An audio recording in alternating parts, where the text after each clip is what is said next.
Le Piolet, ben, c'est une entreprise, dans le fond, c'est un organisme communautaire qui aide les clientèles de 16 à 35 ans. On a 3 services. On a de l'hébergement transitoire, on a un Restéo-École, qui est une entreprise d'insertion, puis on a ce qu'on appelle les maisons des jeunes adultes. Dans le fond, c'est des lieux de socialisation. C'est-à-dire, c'est un peu comme les maisons des jeunes, mais pour adultes, là. Donc, c'est ouvert les soirs, c'est du lundi au vendredi. Donc, il y a toujours des intervenants sur place, mais il y a toujours des activités. Il y a des soupers collectifs qui sont à tous les soirs. Tout ça est gratuit. Donc, c'est vraiment un lieu où rencontrer les gens, faire des activités, puis amener des projets aussi. Les jeunes peuvent amener des projets, puis on développe des projets en fonction de leurs besoins et de leurs demandes. Il y a un restaurant qui est ouvert 3 jours semaine. On fait de la bouffe pour des garderies, de l'aide alimentaire. Donc, il y a vraiment une activité économique rattachée au resto. Les gens sont ici 35 heures semaine avec des cuisiniers, ils apprennent le métier, puis on fait le placement en emploi.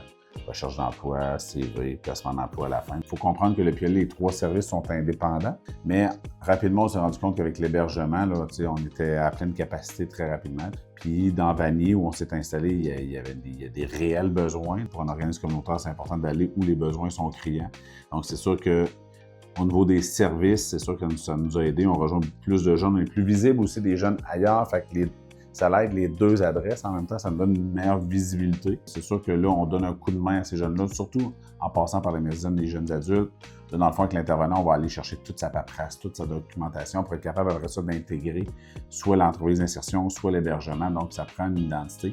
Souvent, ces jeunes-là n'en ont pas, ils n'ont pas de personne autour d'eux pour les aider, pour les dicter. Les jeunes sont souvent laissés pour compte. Les jeunes, je parle des jeunes 16-35 ans, sont souvent laissés pour compte, mais c'est des gens qui ont plein de rêves. On a beaucoup de préjugés qui ont plein de rêves, plein d'aspirations.